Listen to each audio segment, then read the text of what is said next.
Hey everyone, Joël McLean here, and welcome to another episode of This is Leadership Podcast, your intersection between your growth and your leadership. So I'm really happy that you guys are here listening to this episode. It's actually part two of a two-part series touching on elements that bring a team together. So if you go back to the last episode, I talked about the first three, which are vision, connection, and trust.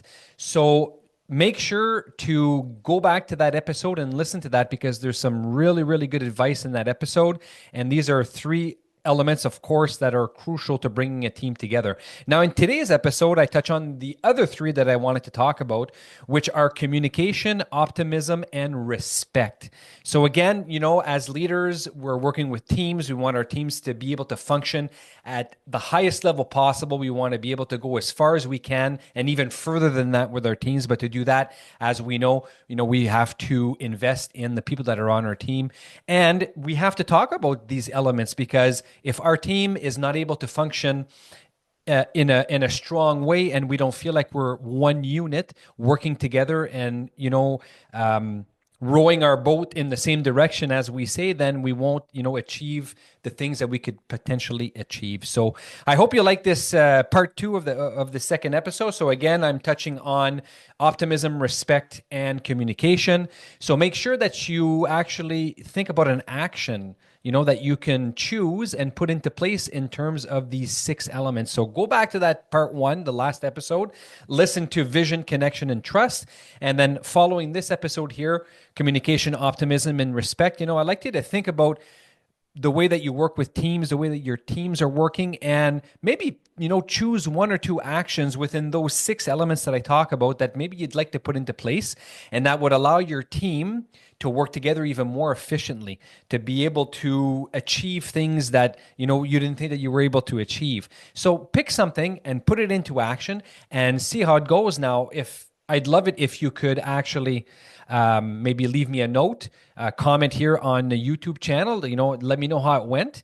But, I think the important thing in terms of investing our time and listening to these podcast episodes and these leadership lessons, of course, is being able to put it into action, right? And seeing it in real life and developing other people in our team so that we can, of course, accomplish things that are just unbelievable. So good luck with that. Make sure to choose those action steps and enjoy the episode.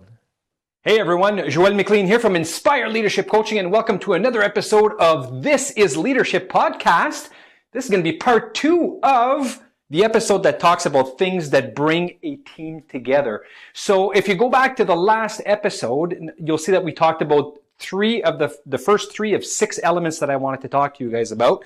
So we talked about vision, connection, and trust, and how these three elements interconnect together and contribute to how well your team can perform, and to be able to bring your team members together, to be able to work together effectively and efficiently so that you may, accomplish things that are just unbelievable. So, today we're going to talk about the other three elements that I wanted to present to you. But before we do that, of course, as you know, I always talk about this to kick things off, the things that make me happy. So, of course, 52 reasons why I'm happy. I'm going to pull out the card again.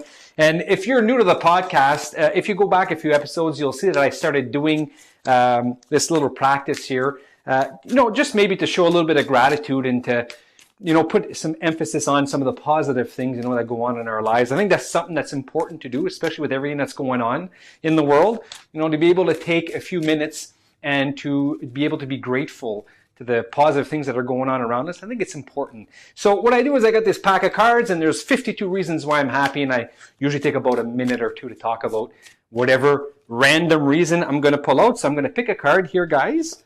Here it is right here. Now let's see what we have today. So 52 reasons why I'm happy. Here it is, guys. I can achieve anything I put my mind to. I can achieve anything I put my mind to. Now, of course, this is within reason. I certainly can't fly through the air with a cape like Superman does. However, it's really interesting that I pulled out that card randomly because it's going to touch on one of the three elements that I'm going to be talking about today.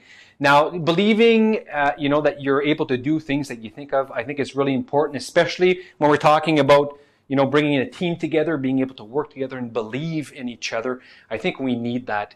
And, when we talk about self-confidence, when we talk about growth mindset, those types of things, it's important to believe that you do have the ability and that you do have the competencies needed to be able to put forward different ideas that you could come up with.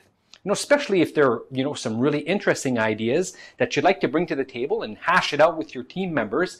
And just to see, maybe it's something that can make our organization advance. If you're in schools, maybe it's something that can help, students reach an even better achievement and help people grow. So, I'm a firm believer that no idea is a dumb idea. So whenever we are discussing in groups, in a team, I encourage everybody to bring out whatever idea they have. And if it just crawls into your mind, don't think that it's not worth talking about. Don't, make the mistake of not bringing forward an idea, because often, those are the ideas that we end up taking, that we end up developing, and that we end up achieving great things. So you got to believe in yourself. You got to believe that, if we put our minds to it, it could very well be something that could come to fruition. So love it, guys. And, that's one of the reasons why I'm positive, of course, is because I believe that. I believe that the ideas that I have that come to mind, and I write them down, some of them I'll work on, I'll develop them. They don't go anywhere, but others do. And that keeps me going, right? It motivates me and it builds my confidence to know that, those ideas that come through my head, they're not for nothing. And they're definitely not a waste of time. And that's why I like to explore each and every one of them. All right, guys, so let's get on to it. Those things that bring a team together. Last time, like I said, we talked about vision, connection, and trust. So today we're going to talk about 3 other elements. And the first one, you probably guessed it, is communication. So communication. So this is a really, really important one. And I think that everybody will agree with me when I say that, often communication forms the lifeblood of a team. And I'm just going to put this on the board here right under vision. So that's the 4th element, is communication to bring a team together. Throughout my career in education, teacher since 1997 and school administrator for 17 years, I've seen a lot of teams, come together because of communications, but I've also seen and been part of teams that have broken up or not worked well because of not so good communication, right? So what do we mean when we talk about communication? I think we need to explicit exactly, different examples of what it takes for a team, to be able to function together, to be able to be effective and efficient together. So I think when we talk about communication is to communicate often, right? To keep people up to date, to let them know exactly where we stand, where we are, and where we're headed. So that's a communication that is important to do very often. Every opportunity that we have to be able to communicate where we are as a team, we should take it. If you're on a sales team or if you're on a school improvement team, we should be looking at those elements every single time that we meet. And it only takes about a minute and a half to come back and say, listen, let's not forget this is where we're heading, and this is where we're going, and these are the items or the things that we agreed upon in terms of how we're going to get there. So to be able to communicate those things often makes them clearer in people's minds, and it avoids different interpretations, I think. So when we talk about good communication, I think we need to communicate often. That's number 1.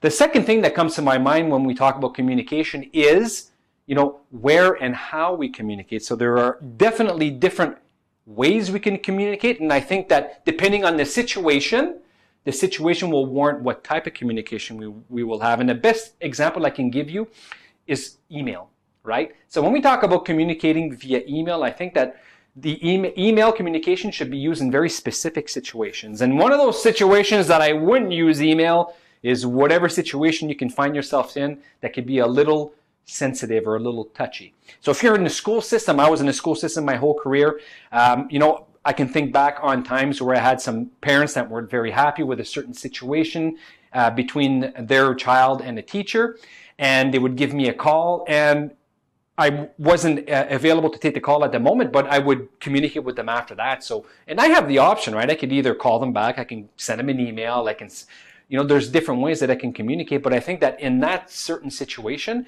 a person-to-person, voice-to-voice communication is something that needs to happen.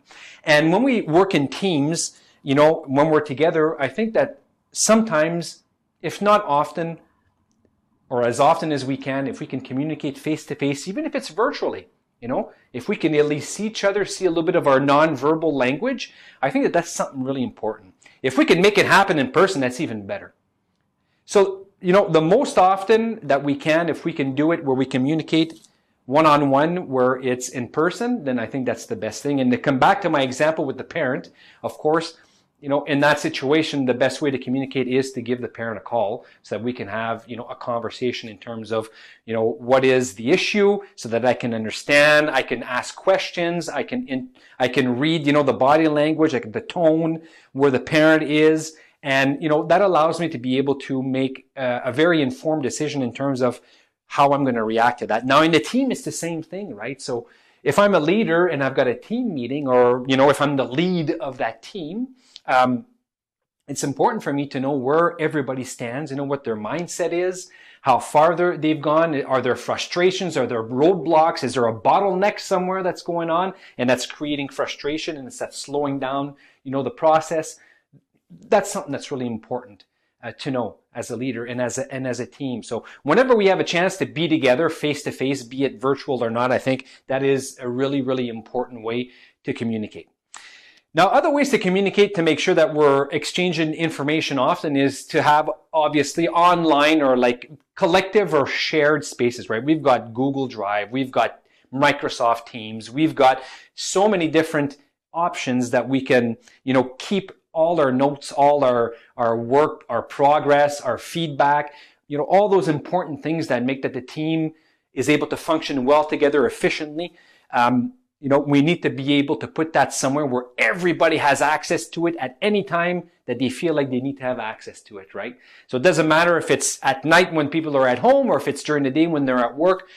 Being able to access that information is a very important way to communicate. A lot of people will feel anxiety, will feel like they need to come back to certain meeting notes to make sure they haven't forgotten anything and that they've checked off the boxes. So we have to make sure that we create that environment for people to be able to come back and read the notes and to be able to be on par, with everything that's going on. So, a third way that we can communicate effectively to make sure that our team is coming together and working together and rowing in the same direction, I think, is to have an area or a place that everybody can access at any time in real time and be able to, to go back into those notes or, into the work that we're doing. So make sure you got an environment, I think, that your team can access where we have very important documents, where we have, agendas of meetings, meeting notes, those types of things are important to have readily accessible to the people in our teams. So, I can keep going with communication, but I think that we've hit on, a few things that we can already work on and put into place. So if you haven't put into place some of those, ideas of how to communicate effectively with your team, well, I invite you to, to pick something now. It could be to create an environment where you're going to be putting in those types of documents and meeting notes. It could be where you're going to decide to communicate a lot more verbally. You're going to go and see that person versus sending an email, because an email can be interpreted in so many different ways, right? I'm sure you've all had experiences as well. So, pick something, an action that you're going to do as a next step for communication. Now, the second, or should I say the fifth element that I'd like to present to you guys is optimism. Optimism. So what I like about optimism in a team is that it creates hope and it builds optimism, obviously. It creates hope and builds resilience is what I meant to say. So hope is really important. If I'm to talk about the setting that I'm most that I'm most conversed in is education, of course. That's where all my experience is. It's not every day that it's an easy day at work, and I'm sure that a bunch of people in different industries is the same thing. We've got some good days and we've got some bad days. We've got a lot of pressures coming in from left and from to the left and to the right. And we've got deadlines and we've got big projects. And I think more and more as we progress as a society and as human beings, I think that we're asking more and more from people to produce. So that creates a lot of tension, a lot of stress. And having that optimism in a team, I think, is really important. And I've had a lot of team meetings where it's a certain time of the year, people are crammed, they got their plates full, and, you know, the energy level is just low, right, at that point. But we always had that one or two people that would come to the table in a good mood, and they would always have hope. Not hope in a sense where it's not realistic, but I think just, you know, those types of people that don't come in and say yes, but they'll say yes, and. So they'll give us hope that, you know, whatever challenge that we're facing, together, we can find a solution. We can find a way to get through it and to be able to, you know, reach that goal, that objective that we're doing. And if not, you know, we can adjust our sails, adjust our direction, and modify where we're going and still be able to function very well as a team. So that optimism is really, really important when we face challenges, and to be able to stay positive, right? So that's a huge element when we talk about things that bring a team together. So can you imagine if you're a member of a team and all the time, every single person that's on that team is always negative and nobody's ever optimistic? You know, that's terrible. I don't think we would be able to reach the heights that we potentially could reach as a team. So bringing that optimism, I think, is a very important part of and responsibility for every single member of your team, not just the leader, you know, the leader especially, but I think every single member of a team has that responsibility to be able to bring that optimism to the table, right? Because we cannot forget that when we show up at a team meeting, when we're part of a team, we've got people that are depending on us. And sometimes even if we're not having a good day, we can still show up at a meeting and show up with that optimism. And in my experience, actually, you know, where I've had bad days and come into meetings and said, listen, people are counting on me. It's tough times. Everybody's tired. I got to bring that optimism. You know, having brought that optimism actually ended up putting me in a better place and a better mood. And I ended up giving myself optimism because I was putting it out, and then it would bounce, and other people were putting it out, and I would just absorb that positive energy. So having that optimism, you know, especially when facing challenges, and every single team faces challenges, all sorts of different kinds of challenges in the team, bringing optimism to the table, I think, is something that's extremely important. All right, guys, let's move on to the sixth and final element of things that bring a team together. And this last one here is respect. When the people know that you care for them, they will care for you. People don't care how much you know until they know how much you care. That's John Maxwell that says that. And that's huge. So respect is something that is built, right? It's something that is earned, but it is earned through action. It is earned through contribution. It is earned through developing relationships, getting to know other people, putting in the effort, being there for people, providing optimism, communicating openly, honestly, and in a way that is accessible for everybody. The trust, building trust in a team, connecting, having vision. These are all these five prior elements help to build that respect, right? And like I said, the quote from John Maxwell, people don't care how much you know until they know how much you care. That is so true. And I'm sure that we've all had different experiences with different types of leaders where, we were in situations that we didn't think that the leader cared for us. So I want you to think back to those situations. Think back to that particular situation where you had a leader that you didn't think really cared for you. How much effort did you put into what you were doing? Or maybe better yet, a better question to ask is, had it been a leader that you felt, cared for you and really respected you, how much more would you have put in? Not in a sense where you're going to burn yourself up, but just how much more would you have been willing to just volunteer, to do more, to go that extra mile? Makes a huge difference, right? And like I said, that respect is built. Now, it's not always easy. It is not always easy. Respect is earned. And sometimes when we talk about team respect, we got to go through some hard times before it gets better. But when we have that respect, it makes going through those hard times a lot easier because, when we talk about healthy disagreements in a team, when we talk about people debating things on a team where maybe two individuals aren't in agreement with a direction that one has proposed, we want to have those healthy conversations within the team. We want people to go head to head, but in a healthy way, in a respectful way, right? So that makes it so that if I'm in a team and we're talking about something, and I advance an idea, or I put on the table an idea or a direction that I think we should go in, and I've got some people that don't agree with me, well, I won't take that personally. Because I know that those people on my team, we've developed that respect, we've developed that connection, the trust is there, the optimism is there, we've put in the work. And knowing that they respect me, I know that they're coming from a good place, good intentions, and they're just looking to make sure that the team is healthy, they're looking to make sure that the team can advance and that the team can achieve their objectives. Now, if I know that, it makes that healthy debate even more prosperous, right? I think we can grow a heck of a lot more because we'll be able to have that debate in all respect.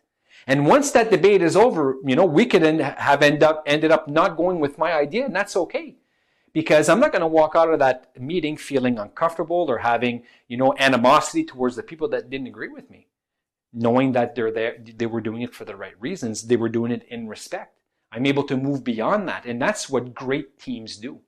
With that respect, they're able to have those healthy conversations, those healthy debates, those head-to-heads, but in a respectful way, in a trustworthy way. And that makes it so that we end up going even further with our team and probably, producing things that are even better than what we would have had we have not had that healthy conversation. So the respect is very important. I think once we have respect, it reduces conflict. Right? We can have that conversation like the example that I just explained. I'm not going to walk out the door at the end of the meeting being all mad and upset with that person, which would create conflict. I know that it was done in respect. So actually having that respect and working on it and talking about it with your team can actually help you avoid conflict. And last thing I'll say about that is that it can develop appreciation for the other people. And I found myself doing that. I might not have liked what I heard from other people, but I appreciated it. And I appreciated that those people had enough respect for me and had enough trust in me and had developed enough of a relationship with me to have the courage to be able to say it. Because there's nothing worse than being on a team where everybody always agrees with the same person. Not in the sense that the person is always wrong, but I think in a sense that a healthy debate is necessary to make sure that we get to the best possible scenario in the end game, right, to that objective. And healthy debate in a team is crucial. It is very, very, very important. So we need to work on that, guys. So there you have it. The 6 things that bring a team together. We talked about vision, connection, and trust in part 1 of the podcast episode. And now we just finished talking about communication, optimism, and respect. So, I challenge you. Here's your challenge. We talked about the elements 4, 5, and 6 today. So I'd like you to think about one action for each one of these 3 elements that we talked about today that you're going to try and put into place, in the coming weeks or in the coming month. Something that you had not thought of, or maybe, something that you didn't think that you had time to do during a meeting. Working on optimism and respect doesn't need to take an hour during a meeting. It could be a fun activity, a 5-minute activity. It could be just a conversation, putting it on the table and asking people to react to it. A couple of minutes, that's all it takes. But if we repeat that and we bring it back, then people will understand that for you, these elements are important. And they'll realize that that if we don't work these 6 elements here to be able to bring people in a team together, then we're going to be less effective together. We're not going to go as far as we can go. So you guys pick one action for each one of these categories and, drop me a message or comment in either on YouTube for the video, or you can comment on, wherever you're listening to the podcast, whatever platform, and let me know how it went. But, give yourself an action and put that into place and see how it goes. And I promise you that if you do, your team will be even stronger and you'll be able to go even further than what you thought you can go. So listen, if you'd like to, talk about that with your team, if you'd like to do a little bit of professional development in terms of, what brings a team together and teamwork and, these 6 elements in particular that I presented to you in these last 2 podcast episodes, well, just give me a call. I'm available. You can have me come in and I'll meet with you and we'll meet with the team and we'll be able to work all these elements together in a way that, people will feel respected. They'll feel like it's building towards something great, and they'll be able to feel like they're contributing more to the team, and the team will be a lot stronger. So just head on down to inspireleadership.ca. My email is there, my telephone number is there. Just communicate with me, and we'll get to talking, and we'll see, what we can accomplish together in terms of team building. All right, guys. So good luck with those action pieces, and go make a difference. Keep leading, and we'll see you next time.